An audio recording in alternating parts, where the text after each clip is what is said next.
Hi, everybody. I'm Chloe Rabinowitz, and I will be presenting to you tonight about my internship with EarthLab this summer, where I served as the zooplankton biodiversity intern within the Washington Ocean Acidification Center. So to start off, I hope some of the creatures on this slide look slightly familiar to you. They are some of the most charismatic and notable species found in the Pacific Ocean, including killer whales, sea lions, salmon, crab, porpoise, and oysters, among thousands of other marine organisms. Now, each of these species might look super different to you, and you might be wondering what they have in common and why I put them on this slide together. Well, they all eat one thing that's very important to me, and that would be zooplankton. Zooplankton are invertebrates that play a really important role in our oceans and water systems. They can look like the images you see on the slide right now, or they can look completely different. There are actually estimated to be over 30,000 species of zooplankton, so there's a lot of diversity that's hidden in that term. Some zooplankton you might be familiar with are jellyfish and other crustaceans. They exist within both marine and freshwater environments and feed on phytoplankton. And the field of oceanography has studied zooplankton and their interactions with other marine species for a while, but there's still a lot of work to be done and a lot of questions to be answered about which species are found where and how these species impact the whole marine ecosystem.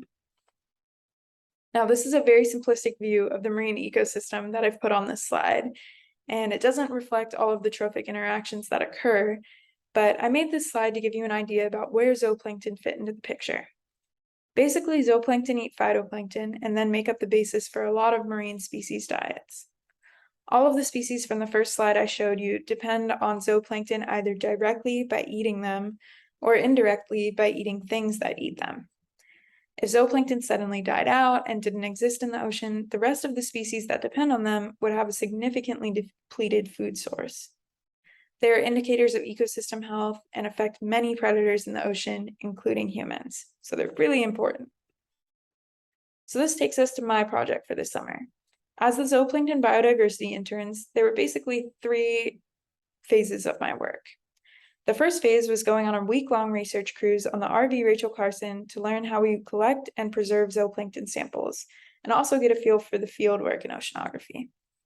On this cruise, I learned how to do net tows in the ocean, which is basically where you put a net down into the water at a certain depth and collect your target zooplankton species after the net filters out a lot of bigger organisms. Then, for phase 2, I worked at the Keister lab at UW, learning how to analyze zooplankton species and pull out the species that we were targeting. This was a lot of work at the microscope, pulling out teeny tiny organisms from really dense samples, but it was really rewarding. And then for phase 3, I took these organisms to NOAA at the Genetics and Genomics lab and learned how to extract DNA and sequence the genomes of these species. Basically, we targeted species that have not had their genome sequenced yet. And sequencing the genomes of these species is very important for telling us a lot of information about their evolutionary history and the biodiversity of zooplankton in the waterways we sampled from.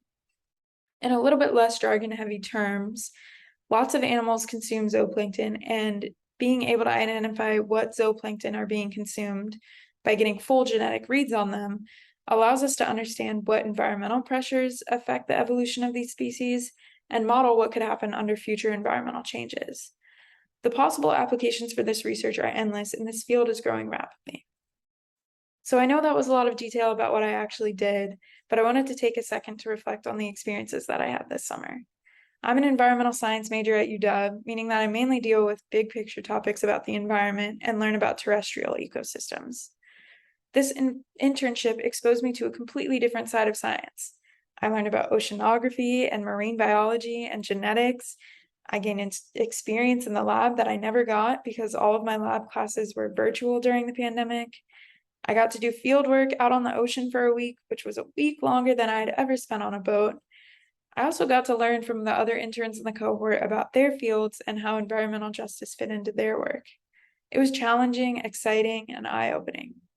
This internship showed me that science is so transdisciplinary and incorporates so much more than just the pure scientific observations and experiments. After this summer, I can happily say that I'm more seriously considering biological oceanography and genetics as future career fields. I would love to incorporate my understanding of genetics with my passion for environmental science and continue working collaboratively between different fields to bring in new ideas. Going forward, I will be down in Argentina this fall working with penguins and hopefully bringing in my knowledge of ocean systems to study these seabirds.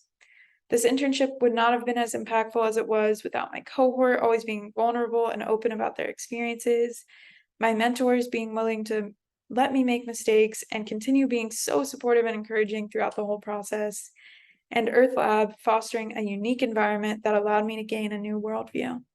I want to say special thanks to Julie Keister and the entire Keister Lab, Matt Galaska, Shannon Brown, and Sean McAllister at NOAA, and the Washington Ocean Acidification Center, and more broadly, EarthLab. Also, a big thank you to everyone in my cohort. If there are any questions, please feel free to send them my way. I'd love to answer anything about zooplankton or my experiences this summer, so don't hesitate to reach out. Thanks for listening, and I hope you all learned something about zooplankton tonight, because I know I did this summer.